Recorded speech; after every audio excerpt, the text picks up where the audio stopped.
Salut, salut, chers panafricanistes, chers surfeurs, youtubeurs et puis combattants pour l'émergence africaine, c'est le Banin de Yingui. Alors aujourd'hui, j'aimerais, n'est-ce pas, faire une petite clarification sur le conflit qui sévit entre les membres, soi-disant, de l'opposition au Cameroun. Alors, vous savez qu'il y a donc l'élection présidentielle qui est là. Et depuis, on a remarqué qu'il y a une certaine animosité, une certaine guerre entre les partisans de l'opposition. Et le sujet qui semble tarauder les esprits des gens, c'est celui de la coalition. Alors, je vais vous dire aujourd'hui ce que je pense de la coalition. Dans la configuration actuelle, aucune coalition n'est plus possible. Il faut être réaliste, mes frères. D'abord parce que les bulletins de vote ne peuvent plus être retirés. Et c'est la loi électorale qui le prévoit. Ensuite, les militants sympathisants ne respecteront pas tous les mots d'ordre.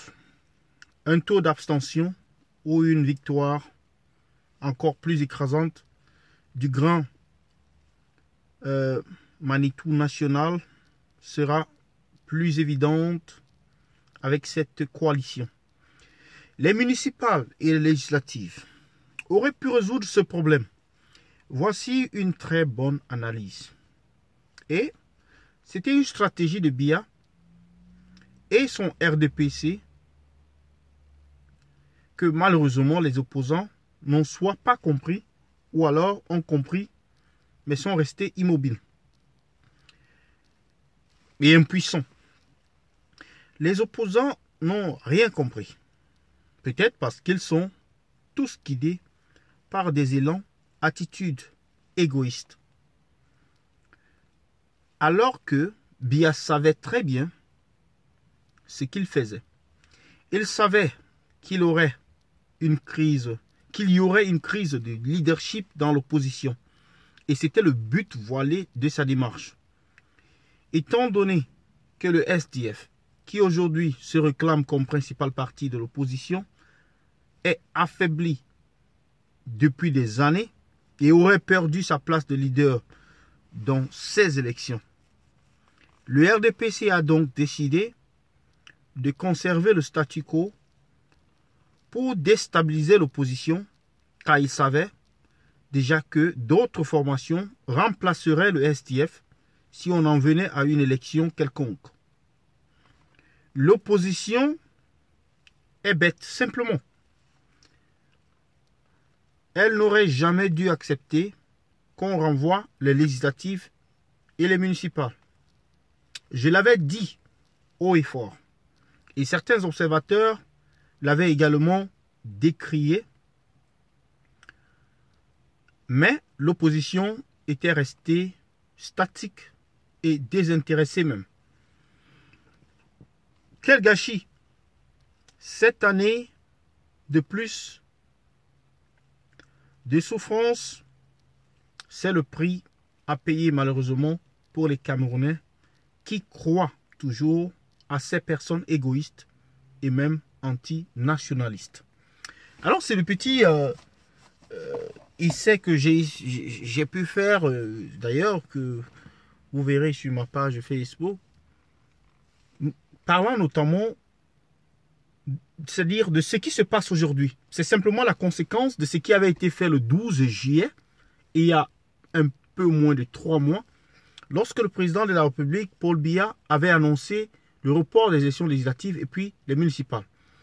L'opposition, connaissant les problèmes qui se passent au nord-ouest et au sud-ouest, qui sont des problèmes de représentation, aurait dû saisir cette opportunité pour mettre la pression au régime en place en menaçant de ne pas participer à une telle élection.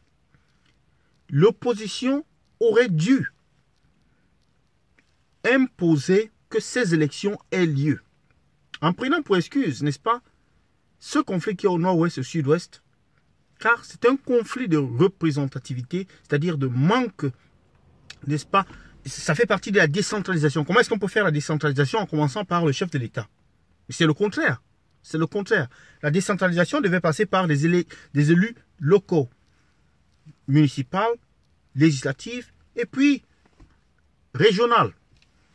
Or, l'opposition s'est laissée aller comme d'habitude, comme durant toutes ces années, les années 90, toute cette constitution qui a changé de 2 mandats à l'infini, ce code électoral qui est à un tour, toujours la volonté du RDPC et de Paul Biya, et là encore il a imposé sa volonté parce qu'il savait que s'il organisait les élections locales, il les aurait perdues au moins en calculant le nombre de sièges qui seraient partis à l'opposition contre le nombre de sièges que le RDPC aurait gagné. Et c'est pour cela qu'il a donc anticipé, embrouillé, triché d'une certaine manière même, en annonçant les présidentielles avant ces législatives. Le rôle de ces présidentielles, c'est de venir légitimer en fait son pouvoir. Je l'avais dit dans l'une de mes vidéos précédentes. Et l'opposition, en participant à cette élection, l'aide à le faire. Il gagnera ces élections et ce qu'il va créer en plus, c'est ce que vous êtes en train de voir là, ces engueulades, cette guerre entre les partis d'opposition. C'est une guerre de leadership, mais qui n'aurait pas dû avoir lieu si les législatives et les municipales avaient eu lieu. Mais vous voyez, là où Paul Biya a donc plongé ces partis d'opposition qui vont s'auto-détruire d'une certaine manière. Alors, je ne sais pas ce que vous pensez de cela, mais ça, c'est mon analyse. Je ne pense pas qu'il y aura coalition. Et puis bon, c'est l'État, c'est le peuple camerounais qui en souffre. 7 ans de plus, 7 ans de misère, 7 ans de médiocrité, 7 ans de stagnation. Et puis, c'est ça la vie. Qu'est-ce qu'on peut bien faire? À vous donc les commentaires.